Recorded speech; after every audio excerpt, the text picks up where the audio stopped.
You know what I mean? Like we had been on Zoom for like 3 hours with each other already. And then we were hit sick of record. each other. That's why Carrie's like, no, this is real I'm not honest. saying we were sick of each This other. is honest. This is honest. This is real deal. We're not fake over here at the Learning Out Loud crew. There you go. We're legit.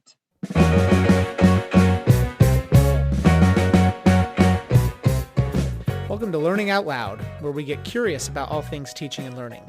I'm Stefan, a regional technology coach, here with Andy, a regional math coordinator, and Carrie, a regional science coordinator. We're just three educators on a mission to dig into what works, what doesn't, and what we're still figuring out. This podcast is for teachers, coaches, and leaders who want to grow in their professional practice.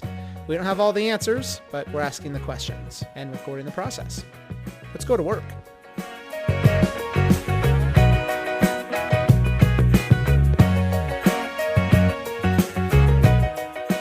All right, you ready to roll? Let's party, bro. Okay, so we're gonna use it this time to do a little bit of play around, if that's okay with you. Yeah. Because Carrie and I, we're gonna do something else, so it might make more sense if I drop it in this chat here. So I want everyone access. I want to see how this works for us as humans in a different platform. So I dropped in the chat a Canva interaction. And I would like for you all to look at the screen. I see you in there. Oh, I see Carrie's little cursor there too. That was cool. Where's Stefan? I see Carrie. I see Stefan. No, Stefan is there. Okay. So we're the chapter is chapter 9 in the book. Have you noticed, has everyone, when you look out there, chapter 9 is always authentic learning? Oh, in the other sections? Yeah. No, I didn't know that. I didn't notice either. Okay, maybe that was just something I ran into. Anywho, so this is our last little chapter that we're going to be talking about together. Do you mean for his other books or for this book in particular? I don't know. I was Googling something like authentic learning, and maybe he has more in detail about this one. But I went down some rabbit hole that was kind of fun, but off task, of course. But this idea of authentic learning, I think, is one of his. He likes talking about it, I think, and writing about it and researching about it. I think I could have just been me. Anyways, that's kind of a tangent, but I would like us. So I see you on there. Can you interact? We're going to interact a little bit with this Canva, and there's a question on there. It says chapter 9, and all I want you to think about this beautiful Monday morning. What does authentic learning mean to you? Because this is where I started. When I read the chapter, I read, okay, what does that mean to me? So you want to quietly just think about it for a little bit. And then when you're able, you can see there's some text. I see people already jumping in there. There's a text icon. There's a design. There's an upload. If you want to get creative, it looks like if you just want to type some things, just go ahead and write, what does it mean to you?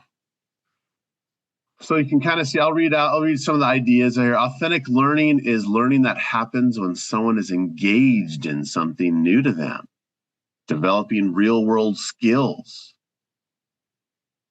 generating products that would be applicable outside. Okay, the K-12 setting. I completely lost my thought because I was listening to you reading the other thoughts, and I was like, I don't even know what I was typing anymore. No idea. I'm sure it was brilliant. I'm sure it was the best thought I was going to have all day. Yeah. We're facilitating mistakes as well. That's right. Presenter errors. Don't follow our style of presentation. Well, hey, learning moment right there, right? Think about that as a teacher too. Like if you don't give your students enough time to process and get their thoughts down, and then you start instructing on something else, there you go. Boom. Somebody lost their learning. Somebody lost their idea. Okay, go ahead. I did have a teacher last week. I'm leading a workshop, and I had them all, I go essentially turn and talk, right? Stop, think, or ask a question. So afterwards she pulled me over. She goes, how do you handle wait time? Do you set a timer? Do you, and so she was saying exactly this. I have a tendency to just ask a question and then just get anxious about people engaging in work time. Nothing's happening. Yeah. You can't see anything happening. Yeah. Here we go. It's learning constructed through the use of prior knowledge and experiences to relate to new learning. Students constructing knowledge and making meaning. Awesome. Okay, cool. I was on the same. Every time I hear the word authentic, for some reason, I think of like old leather baseball mitt, something old. And so that was good. Like, you know what I mean? Like something that's authentic, like something older, a relic, or an antique store for some reason. That's where my brain went. And it was an AI generated video, right? Yeah, that's it. So it was good to think about this a little bit. And like, so I was on the same page when I started this idea about making things connecting to the kids or constructing knowledge that's a little bit meaningful. So then I thought about this one, and I'm going to see if this works. I'm going to drop it right below. I was going to have this idea of, okay, how is it different than traditional learning? You're not authentic. It's not authentic learning. It's more of a traditional way of thinking. What are what's like one or two ideas that you would share with someone to say that's the difference? Like, where can we make those connections? I guess, you talked about thinking, like, you see something when you think authentic in your brain. And when I hear traditional learning, the image that's in my brain is like kids in rows, everyone facing the front of the classroom. Okay. And I guess I would describe that as more traditional learning. And I'm thinking that's interesting that you say like authentic is like an old, like baseball mitt, like an old leather baseball mitt. That's how I visualize it. I don't know if it's the right way. That's how I interpret it. Right. It's just interesting. That's the image that comes to your mind because it's not the stuff that I put in on this Canva board is more, I guess, forward thinking as opposed to like I've had this for a really long time. Not that authentic learning, I guess authentic learning should be grounded in things we know that work, right? But the stuff we wrote down and you kind of called out were kids constructing knowledge and developing skills that can serve them outside of the classroom. And that means like a shifting landscape and adapting to that. So I guess just the image that comes to my mind when I think traditional learning is not conducive to the things that we put on this Canva board. Yeah, like that traditional classroom learning, how would that be different? So you mentioned the structure, right? The work kids are doing. Carrie, what are you thinking about right now? Well, first I was thinking about your definition of authentic, because kind of Stefan brought up how you had shared, Andy, that it was something old, like a relic. And I was thinking when I thought authentic, I thought real and honest and like more like if I perceive somebody as like an authentic person, they were being authentically themselves. So then that is where my mind went for the learning. And so like what Stefan just shared, traditional versus authentic. I don't know how I would define traditional because I think it varies quite a bit across classrooms where you might identify something as traditional teaching, or you could at least say that's traditional for that teacher, but that doesn't necessarily mean that it's like the 1950s desks and rows, notes, that kind of stuff. But so authentic learning to me would be that like experiences that are real, where kids are connecting, learning to just things that they know and want to be able to do and to learn. Like, I just think about, I had my freezer broke and I called a repair person and he gave me some tips, but ultimately I did some YouTubing.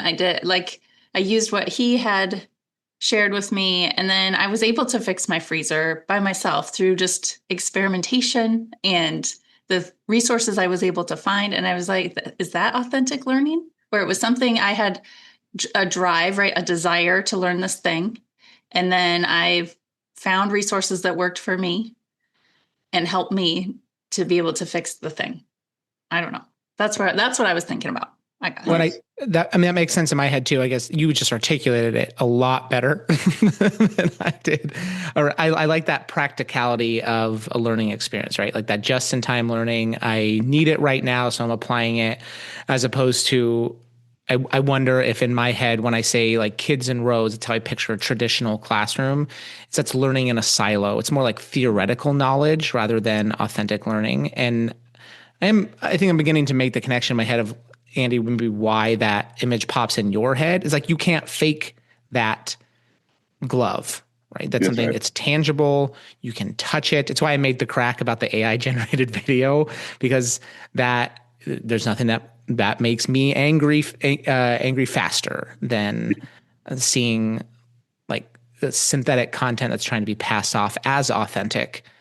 And so there's no replacement for breaking in a glove, right? Like there's a difference between a glove you've had for 15 years and one that has clearly never seen any use, right? Yeah, that's like, again, I wanted to highlight that idea, like that, that cursive script that says authentic leather, all those that I can smell, like all the. After reading this, okay, I changed my thinking about that word, and that's usually happens. Like I have this idea of coming into the reading, and it's like, okay, I've added on authentic, what that means in this context of learning and some ideas. And I wanted to share a process with you, and I want you to have this lens of what we're doing. How is this learning? How is this activity authentic learning? Okay, will you play along with me a little bit? Yeah. We're going to go through a little bit of a what we call a slow reveal. Okay.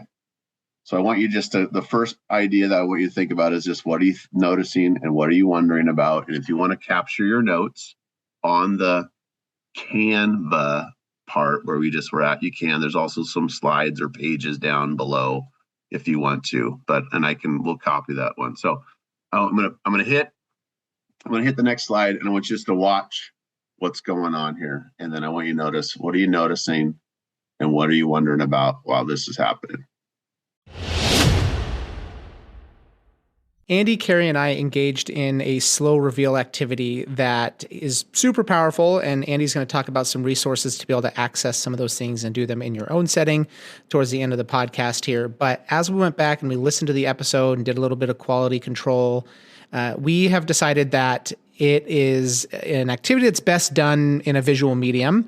And there was about 20 minutes here that we cut out of us reasoning through the problem and thinking about it and really coming to our own understanding, which Carrie, really, let's give her credit where credit is due, had the insight to say that might not be the most fun thing on the planet to listen to. So what we've done here is we've skipped past that big chunk and we've tacked it on to the very end of this episode. So when we wrap up at the end and the music goes, we've got our standard outro. If you listen all the way through the end of the music, it's going to abruptly pick up where the media that used to be right here is. So you can listen to that entire discussion if you would like, but we moved it to the end thinking that we should give people a choice as to whether or not they want to sit through and listen to us really reason and think some of those things out, because there's a lot of I wonder and I noticed this, and that just might not be super conducive to listening to a podcast. So up to you. You can go listen to that at the very end once you've listened to everything.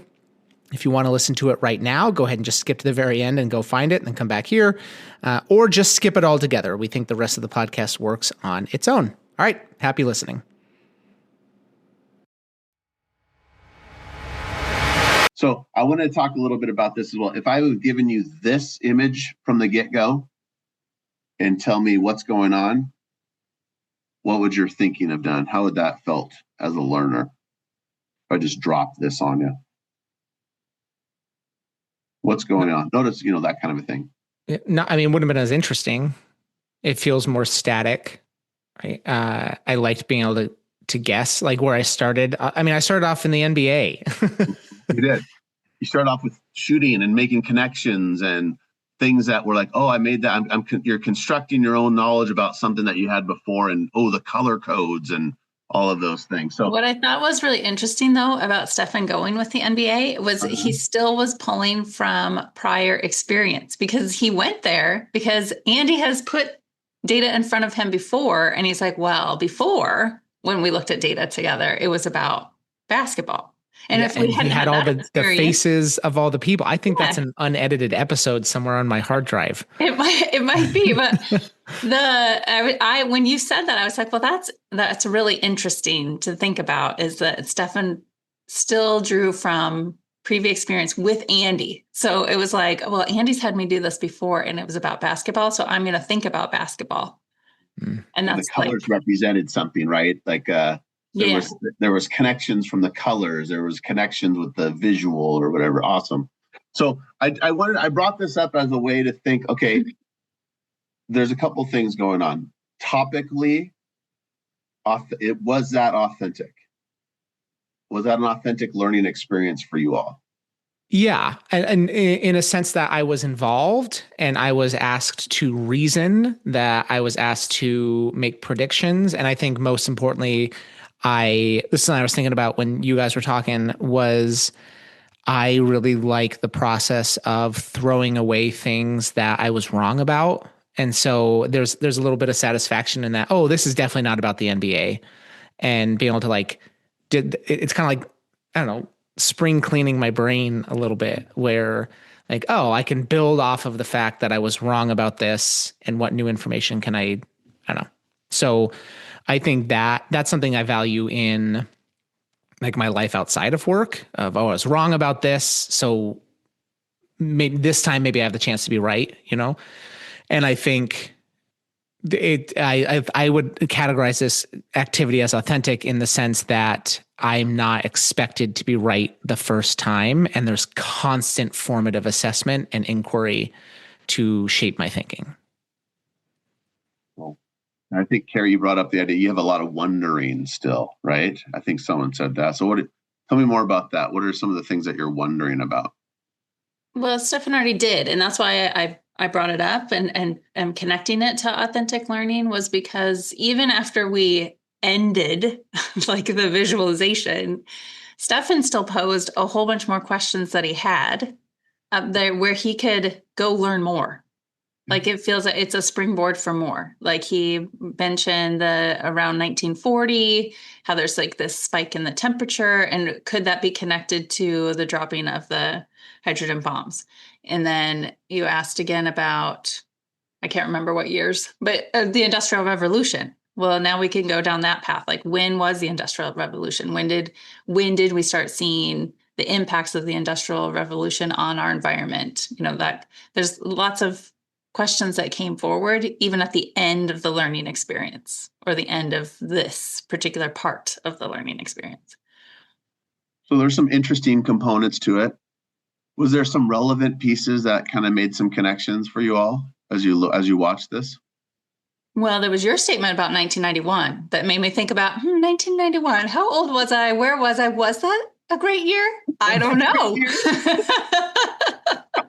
I don't remember. And then Stefan said something about the fashion not being a good. I was like, I thought the fashion back in the 90s was great. So does the current generation. Isn't that the one that's currently coming back, is the 90s? The 90s, I hope so. 90s and early 2000s. So I looked at this too. Thank you for sharing along with your ideas and how this works. There's a couple things that I was thinking about, that like, what a good opportunity to like this as like the launch for kids to then sink their ideas into, like all of those things that were brought up. What was going on in this little chunk of the 1940s, and what connections could we then say? Anyone else? Hey, who's interested in what Stefan's talking about? Let's go talk. What does that look like? And and get them thinking about this idea outside of the data, but connected to the data, right? Or thinking about like, oh, hey, we were born in, if your kids, 2000, like what's really going on? Because after 2000, in the last 24 years, it looks like it's always been red, for example. So can we dive into something deeper and questioning more some of those ideas? Or in data science that Carrie and I have been working around a little bit, like this idea of like, are there some investigative questions that we could pull out of this that we could continue to think about? But now it's mine as a student or mine as the learner, and it's become a little bit more authentic. And then I could then, just because it's mine, I have that motivation. And Jim Knight talks about that. I'm motivated to keep going. I'm engaged. And more importantly, what's really stuck out with me is like, it's empowering for a kid to all of a sudden say, I'm interested, right? Or something like, hey, I'm going to talk to my parents what was going on in 1980, or like you said, or the 1940s, or from 1900 to 1920, that was all blue. That was inside. It was cooling. That's interesting, kind of a thing. Like what was happening, maybe. I don't know. And so I wanted to bring this forward just as an idea. And then it comes from some of the slow reveal prompts, and we'll drop some information in the Canvas course about diving into this. But the starting point to get kids thinking about the data or whatever they're looking at and doing exactly what we did. We were able to come in and have conversations around circles being drawn, right? All of us were able to access that. Okay, and the idea that then kids can also think about, there's circles, there's color, there's something happening, and we keep layering on, or like this idea of we slowly reveal parts of the information or parts of the data that we can start making some connections. So again, I'll bring them up again, but Dr. Lildahl brings up this idea. We backed the train all the way up to the very first station, and we got on board to then get all of our conversations interacting with what was happening in the 40s. Like if I just asked you that, hey, Stefan, what's going on in 1940? You'd be like, I don't have. It would be disconnected. It would be off topic. It would be random. Global but now you peace, I think. I don't even 1940s. World War something maybe. Yeah. I don't know. World War plus. Whatever. But those ideas to make those connections of starting and then moving forward, and then not just giving you that visualization and seeing all that stuff happening and adding on. Like, okay, we had good conversations about pluses and minus. We could even talk about Celsius. We could even talk about that green circle more, or how that launches off into a larger discussion. So, and this is real world data. So again, like that's where I really, that authentic piece of this isn't made up. This is it's global, of course. So then my brain went to, okay, how do I take this topic that's global and bring it back down maybe a little more local, to even make it more authentic for kids and make it more connections where they could have some more relevancy or that's more meaningful. And we're talking about, the Odessa aquifer out here in my world, where the, dry land farming versus circles and all these pieces where kids can make some connections that talk a little bit about their local ideas. But also that we're not really, I think what I landed on, like, oh, that's just like that's project-based learning. That's PBL, right? It's like, well, careful with that a little bit, because you have to have you can have non-project-based learning that's authentic. Mm-hmm. I hope we all can agree with that, right? But how do we get the kids connected, and how do we get them thinking about the content within the standards? And so the setup as a teacher might be, all right, all the things that we talked about, this is what I want to hear your thoughts.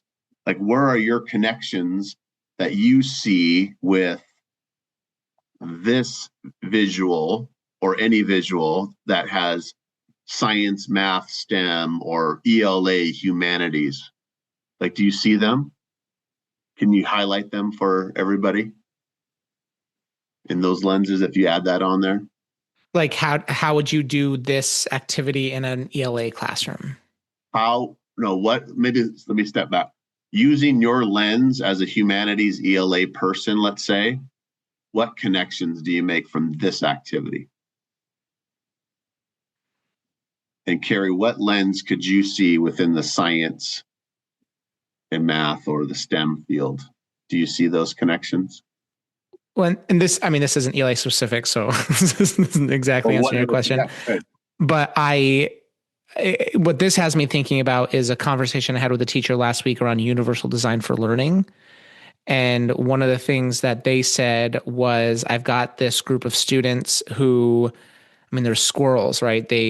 So they've got A, B, C, D, E of things they're interested in, and no matter what you say, they're going off down one of those tangents. And since we were talking about UDL, their concern was, how do I do an activity that's universally accessible without, essentially with providing enough structure and guiding them in the right direction? And I think it's things like this, because then they followed up with, how do I bring in all the things that they're interested in? And what I was trying to kind of get around to was, it's not your job to bring them in. It's your job to provide the canvas for them to bring in their own lens. Kind of like we did here. Like, this is a perfect example of a teacher facilitated activity, but it was still universally accessible because there was room for us to talk and to make meaning and to reason. And then I think, as with all the other things that we've been talking about, the most important thing is what we do next. So if we're thinking about like the ELA humanities classroom, is how are you using this to meet your reading, writing, speaking, listening standards?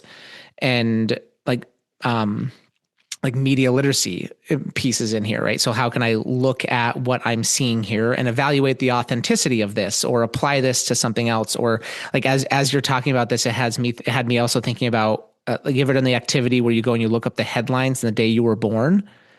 And so you saying like, oh, when were you born? What was going on in that year? Like with this like heat map, it's kind of that, it's a similar like activity where like, where can I find something that's relevant to me? And so you saying that, instantly I was like, oh, I wonder what the circle was like in 1989, which is the year I was born. And so, and then I'm automatically applying that to like if you look at the year 2000, right, then it looks like it just kind of gets redder. And so, yes, I'm bringing those things in automatically. I just think when you're thinking about the content area, what does this look like in a specific content area? It really, so what does the teacher want? What standards does the teacher want the students engaging with as a result of this activity, would be my thinking. I would agree with what Stefan just described about like what standards are we looking at in both math or science or the STEM fields, right? So in science, we've got the science and engineering practices of analyzing and interpreting data and obtaining, communicating, and evaluating information. Like there's lots of practices that you can have students engaged in as they look through the visualization. But then you can also connect it to climate science and global temperatures and human impacts. That's one of our DCIs. So there's lots of connections for science. And then math, we know we've got our data science standards coming. And again, looking at data and data literacy.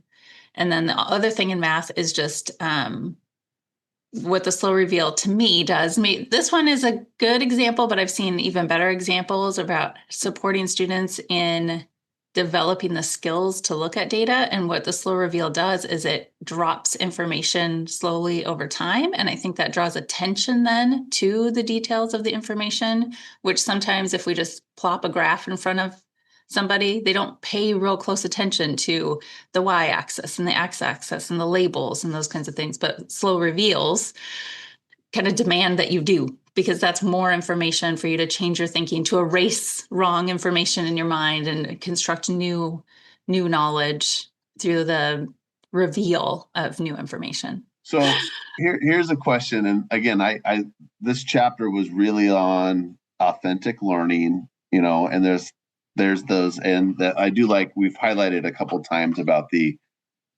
turning the ideas into action part of the chapters, where for students, for teachers, for instructional coach, for principals. And I want to hear your take on this one, because this is where I feel like a lot of time, the very first pushback, and I want you to get your chat out. Okay. Open up the chat. So we're going to do a quick chatter fall with you too. This is a little data collection. Okay. So when we talk about this idea of authentic learning or problem-based, project-based learning, which he also mentions a little bit different than experiential learning, like so we're getting kids out. He kind of breaks those two apart, which I thought was kind of cool. But what is the number one barrier pushback that you think teachers will say if you talk about this idea of authentic learning, project-based learning? Go ahead and type that in the chat without sharing. Ready? And we're going to hit enter. What do you think the number one pushback or barrier for a teacher is going to be when we say this? So go ahead and get that ready. Put that in the chat. And then at the count of 3, we'll hit enter and we'll see what we say. Ready? 1, 2, 3, enter. Oh! Boom. What does it say, Stefan? Time. It's always time. It's always time. And you all knew that out listening to this podcast. It's the time. When are we going to have the time? So my question to you is not that when will we have the time, but when is this the thing that we should do, and not like trying to add on this? Does that make sense? Yeah. Well, and I think it goes back to your original question saying like, how does this compare to traditional learning? I think the question I would be asking that is, so if you see the value in something like this, which when you break down the skills that were at play in an activity like this, it's hard to deny the value. Communication, conversation, meaning making, critical thinking, analysis, application. These are all the things that we know are important and a worksheet cannot satisfy. So if you see the value in this, I think the question is, what's it replacing? What are you taking and not, instead of adding on, how are you building this in and what are you getting rid of? My response is a little bit more, I don't know what the right word is. I have a word, but I don't know if Authentic? it offends somebody. Authentic? No, I just was thinking about Or what's the right word? a project. And no matter what it is, say it, we'll bleep it out. No. I'm putting a bleep After in here record anyway. stops, then I'll say the words that I was going to use. But so working collaboratively when I was teaching science with my ELA counterpart in middle school, we did a project together where students were doing work in her class related to content that we were learning in science. And we were doing work in my class related to the skills they were working on in ELA. And it took forever. It felt like forever, where I was just like, really? Or like, we're 5 days into this thing. The kids need more time, because it became big. It just became big. But the kids were so engaged. They loved it for, I think, a lot of different reasons. But one was they were getting credit in 2 different classes. So it wasn't like they had more work to do. It was the same work. It was happening in 2 different blocks of time during the day. And then kids would mix back and forth between our classrooms too. They could come work in my room with their team. They could go work in her room with the team. But it also like brought some creativity into my science classroom, because we were writing stories, we were writing poems about science ideas that we were learning. So they're learning, some of the skills of poetry writing, some of the skills of writing narratives or myths. We were writing myths, I guess, but and then they got to build dioramas. They got to do investigations in my room. And then we presented together. We packed all the kids into my classroom and we did presentations where the kids got to present their work as a team. And I just felt like it took forever, but the kids were so happy and so engaged. And I was like, say it. Say the word, Carrie. I'm just saying, like, it stressed me out because I had to drop some other stuff, right? That was part of the plan for that year. But in the end, the kids still were talking about that project later. So to me, like that, it was worth the time, even though I didn't cover something I was supposed to. But I'm guessing they're out there in the world right now as fairly formed citizens. And like, it's okay that in 7th grade, they didn't learn this thing that I had to drop because I didn't get to it. But maybe I'm wrong. Maybe they're all suffering. They might all be suffering. Yeah, you don't know. I don't know. The other side of that coin is there is value in systems working to align a guaranteed and viable curriculum, right? So like all kids have access to the same standards, but same standards doesn't mean same content all the time. It just means that we need to be more alike than different. That way we can create measurable outcomes. And I think that an activity like that made them feel more deeply than most other things you would do in your class. And those are the things that stick, right? So then if you stop to think about and reflect on, like, maybe if we did it, if we stopped to think about an authentic learning experience, Carrie did do it. You mentioned fixing your freezer, right? If you stop to think about a time you went and you learned something authentically, not because you were in academia or you were required to because you were in a classroom. The last time you went through an authentic learning experience, you probably spent more time doing that than you normally would have if you were just scripted to go through it. You probably went down avenues and pathways that you weren't expecting. So you gained some ancillary skills. You had to like incorporate, like I guess I can turn this on myself a little bit. I'm not the handiest person on the planet, but this summer I built a little barbecue pit out behind our house.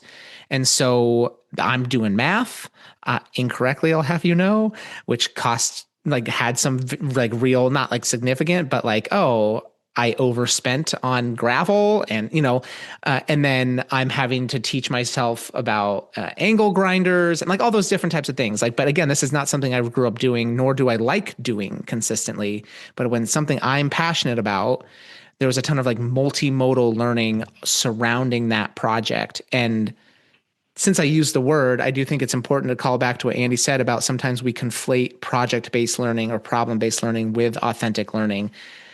I think if the concern is time, to walk back a little of what I said before, it doesn't always have to be a ton of time. Like it doesn't have to be this huge time sink where that example Andy gave us is perfect, right? We spent probably 15 minutes walking through that, going through that slowly. You could speed that up, draw that out.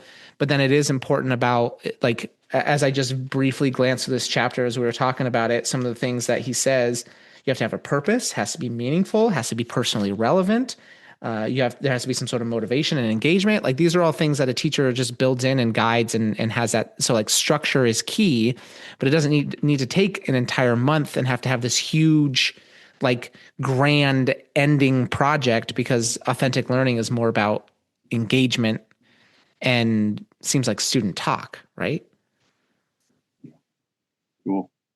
Yeah, that time factor, if we keep having like you say, if that's something to try out, that the teachers are, well, I got all these standards to teach. I have all those things we hear, and it's like, but if we anchor it back to what the students need, maybe, right? Like, let's go student lens first and then branch out. Maybe that would help the conversation. Can I share 2 stories?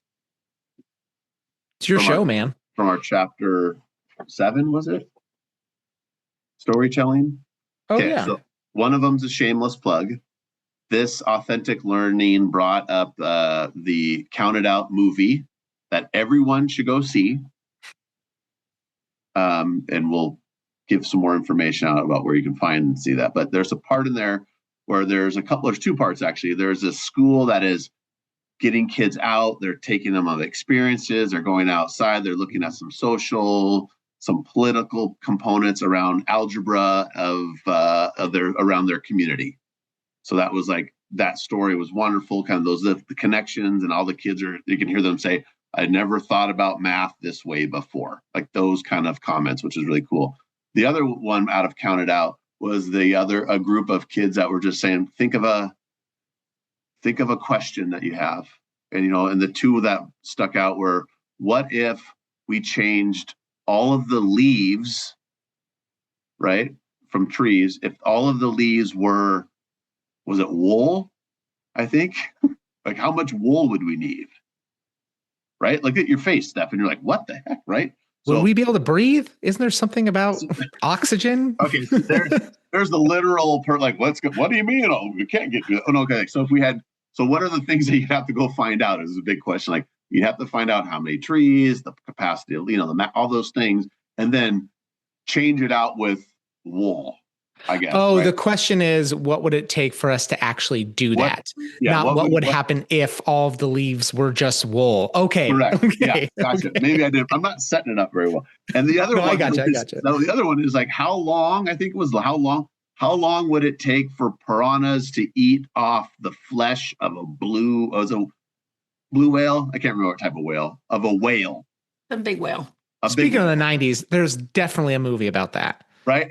But that's what, like, and these teachers are walking around talking like, well, that's just something I was obscure, but I was wondering. And so they went out and looked at how much piranhas eat, and they thin sliced the whale and didn't have the bone, and how much I was like, okay, so the math around that was like, that was connected to this kiddo. Like, that was authentic for him. Like, I'm going to find out all this information, and then I'm going to share it.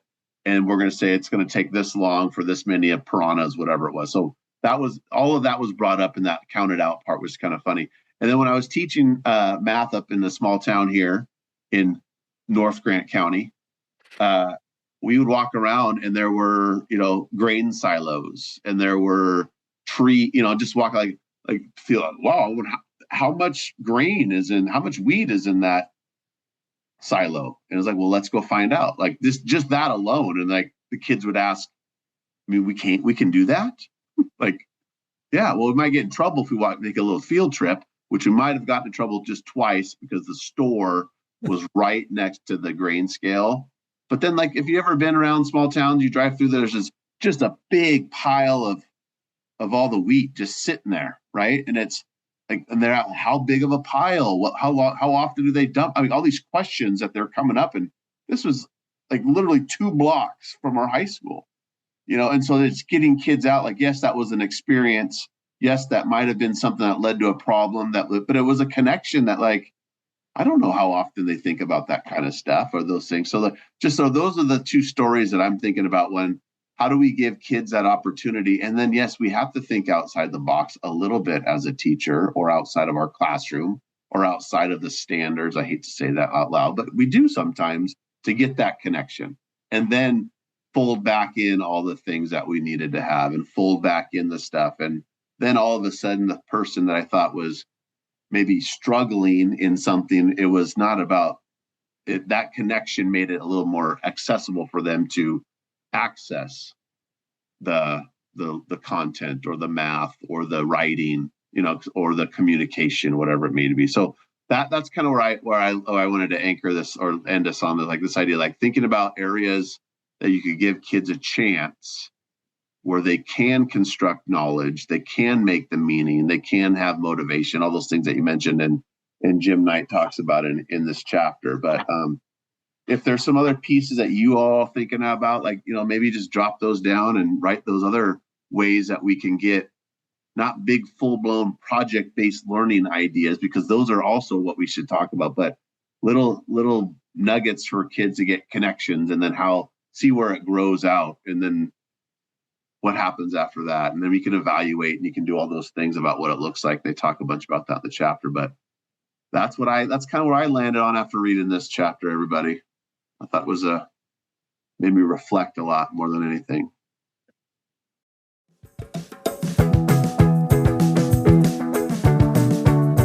Thanks for learning with us today.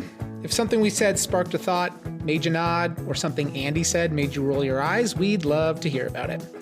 Share the episode, tag a colleague, send it to your PLC, or just keep the conversation going within your own team. You can connect with us via the feedback form in the show notes, and we'd love to hear your thoughts, feedback, and suggestions for topics to cover in future episodes. We're all growing together, and that starts with paying attention to our own practice.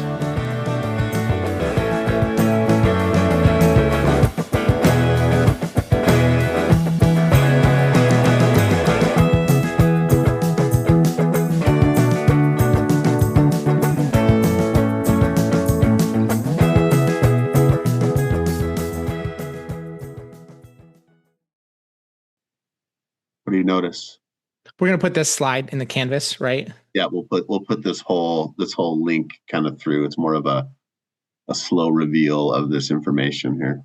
Okay, so like programming note, if like you're listening to this and you wanted to see what we're watching, because we'll cut out that section that we just watched it. Yeah. Go to the Canvas. It's the video that has like this next to us is Scientific Visualization Studio. I just see a bunch of very fast circles. Is this a bad thing to be doing right now in our No, this is great. All right. Go ahead. Sorry, I didn't interrupt you. Okay. Fast moving circles. Okay. The colors change, right? They start it's kind of white, then there's some blue, and then it turns into pink, red. It made me think, and I hope this isn't it, because maybe I saw it from you, but it made me think of a visualization of the frequency of shots that have taken place in the NBA over. No, I guess it would make sense because that's circular. But I saw this graphic that, like if you think of like a half court of a basketball, and you've got this horseshoe around the hoop, and like over decades, it's slowly progressed outward. And the amount of shots that have taken place in the mid-range is like there's this cluster around the hoop for layups and dunks.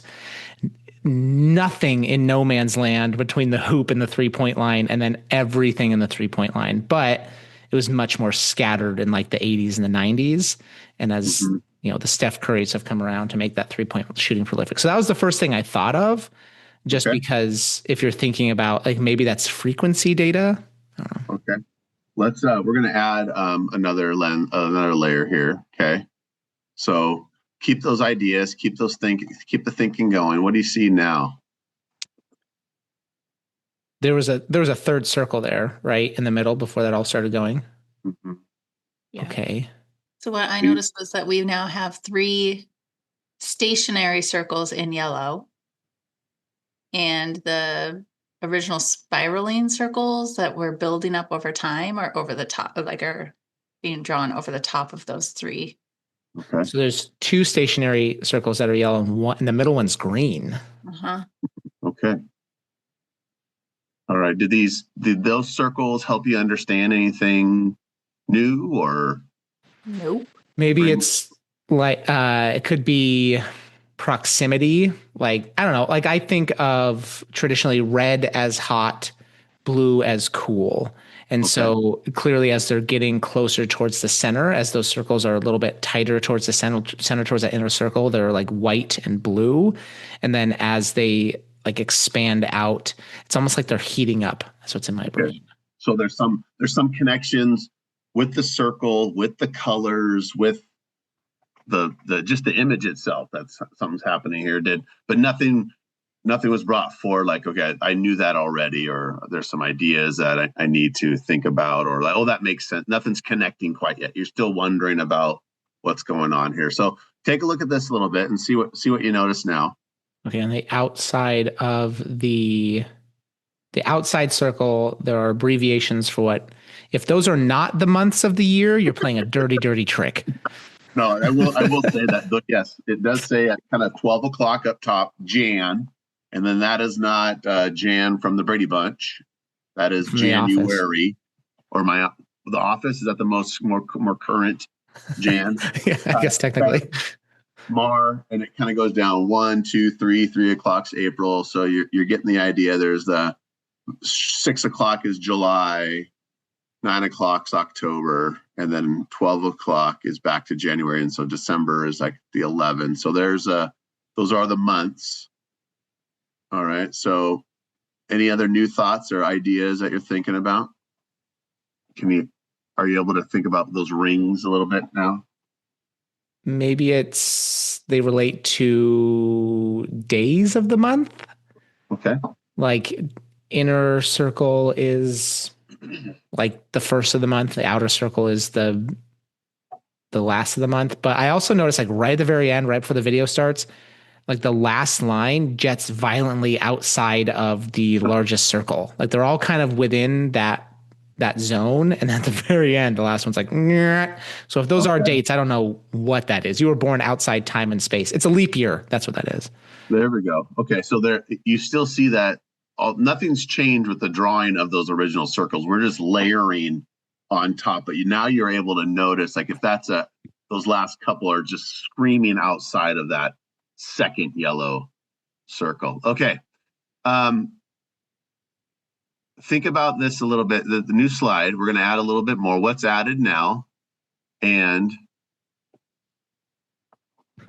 what connections are you making now as we start dropping in the middle? There's some dates that are starting and then are increasing as those circles are being drawn.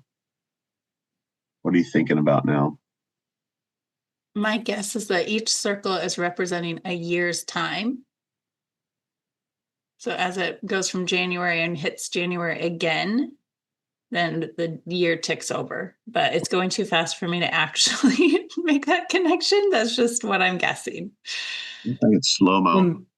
They're not. You could change the playback if you hit the gear there. There we go. Playback speed. They've got a little slider on it now. That's fun. That. Yeah. It's still very fast. Yeah. They're not perfectly circular. Mm-mm. So I wonder what the kind of wavy circle means. All right. And but I think it's clearly showing a time lapse starting in the 1880s and ending in wherever that was. Yeah. So the very first date, the first year of data is 1880. And then, like you said, it looks like I was able to pause it right after it crossed January, like you were saying, Carrie. Good timing. Less than a second on that pause, Candy. That's pretty good. So now we're at 1881. So I think you're right. This is a timeline that then can go extend all the way to our last date is 2024. Okay, wow. So relatively recent. All right. So we talked a little bit about what's going on. So what's 1880 to 2024? Quick, go. How many years? Yeah, 100. This is the coin jar all over again.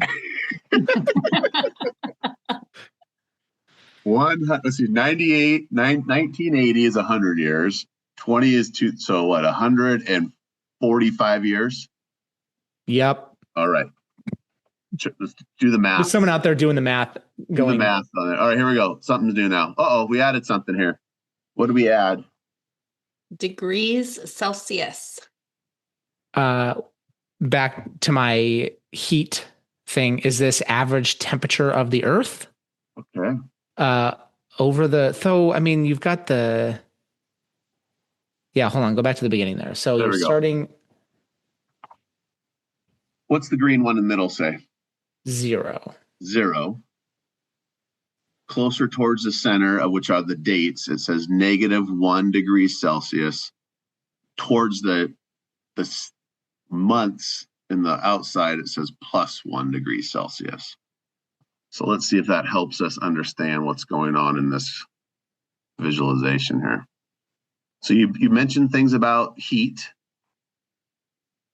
We've talked about calendar. So the idea of a calendar brought up the idea that this could be global, this could be our Earth, right? Something's going on.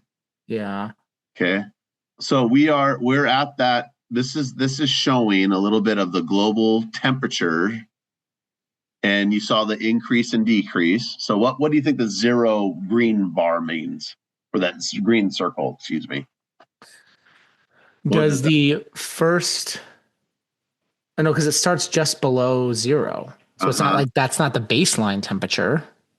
It could be the average though across the 144 years. Okay, so now you notice, so there's different colors now. So the ones that are going closer towards the dates are what color-ish?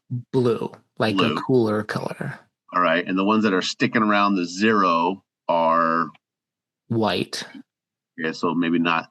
So this represents those changes of the average, right, in 1 year. So if we were to stop at 1922, what could we say about since 1880 to 1922? Could you say anything about or describe what's happening with the Earth's average temperature over that time? It seems to be heating up. I would say the opposite. Wait, what? It's running close to right around 0, and then then veering closer to the -1 degrees, like cooling. Am I looking at it wrong? So if I'm starting at 0, it looks, because you did say the blue represents something cooler, and that's -1 degree Celsius. Oh, maybe I heard the question wrong. Okay, so like what's been going on since 1880, excuse me, to 1920 around the average Earth's temperature over time? How would you describe that? Oh, I see. Yes, I heard that. You're right. It does seem to be cooling off slightly, right? Because the circles are getting closer towards the center. Okay, yeah, and staying around that green, right? Which is nothing's changing too much. Okay. And then as we go, let's play this out through. So if I go all the way into 1962, what do you notice now? Seemed like the most, like 62, the circle that went around was kind of like right around that 0 mark. But in the previous years before that, there are our first round of circles that are outside that 0 degree mark. Okay. All right. And then as we get into the 90s, 1991, great year. Just in general. It was a great year for music, great year for not fashion, I don't think. Not sure. Okay. So you started making some connections there with the the green circle, the yellow circle, the dates, the colors. All right, let's kind of get to the last little bit here. Okay, so what I want you to do is I'm going to set this up and then I'll pause. Okay, so have the Canva board ready to roll. So I want you to think about what you notice at the end and then describe what you see or what you see happen. All right, so I'm seeing some folks capturing ideas about there's definitely a two-dimensional sense that has changed to a three-dimensional representation. What helped kind of make the connections here after that last video? I think it's easier to see like growth in this over time, as opposed to having a lot of those circles overlaid on each other, seeing in a vertical sense. It's easier to see the change. Okay. And some variations there within. So like if I look at between 1900 and 1920, there's like a little like shrink in there. It's kind of like it's wearing a tight belt where it's cooler. Mm-hmm. And then like around 1940, there was a spike, it looks like. Mm-hmm. Okay. Carrie, you want to add on anything about this, how this representation might help you clear things up from the beginning, or any other thing to add on? I think it matches more of, for me, like a timeline than the circles did. Like we were drawing time passing as a circle in the two-dimensional image, but now this is like 1980 to 2025, which feels linear and more like how I think about time. So I'm with Stefan, where it felt easier to see for me the change over time in this new image where it's three-dimensional. Even though it's still two-dimensional. I call it three-dimensional, but that's just because I know that it turned. Mm-hmm. Gotcha. Okay, cool. All right. So I'm going to share the last little bit here with and this will be open up for a conversation here. So here's the side by side, right? So we started with the two-dimensional and it tilted, and so now we have this twisted of it's like kind of a vertical 1880s at the bottom, and it moves up to the 2024. On the right-hand side, and the left-hand side was that circle image, the last 2024 representation. So which of these visualizations do you prefer? I mean, I like the one on the right. I think it probably depends on what we're supposed to get out of the graphic, but I like the one on the right better for that time lapse piece. But you are missing the months with the one on the right. Mm-hmm. Yeah, I was curious about the one on the right with where the months are represented. Like if I'm looking at the far right edge, if that's January or if that's July, or if that's April or October, I feel like they're opposites, right? Both of those points, but I don't know what part of the year I'm looking at. Anyway. I've got wonderings. Still got a lot of wonderings. Perfect. Yeah. What that green circle, 0 degrees. What does that represent? Go ahead. I mean, if we're talking about change, I guess I've just been assuming this is change in like global average temperature, because then it also has me thinking about like back to that 1940s. It'd be interesting to lay historical data over this. What's happening in, I'm going to make a wild guess based off not enough information, but I noticed as we were looking at it top down, as the circles were going, it's kind of a spike around 1945. Did the dropping of the 2 atom bombs have anything to do with that? If we're talking about like global average temperature. And so it's, I think, interesting to put like lay historical data over this as like, do certain spikes correlate with large global events or breakthroughs in technology, or like is the Industrial Revolution on here somewhere, like that type of stuff? Gotcha. Okay. But I still don't know what that 0 degrees Celsius.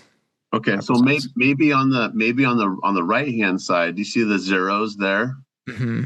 So those are the edges of the circle. So if that says, we have our Earth is going to be is going to have a temperature that's average, right? So if it's consistent throughout the years, the circles would be falling within that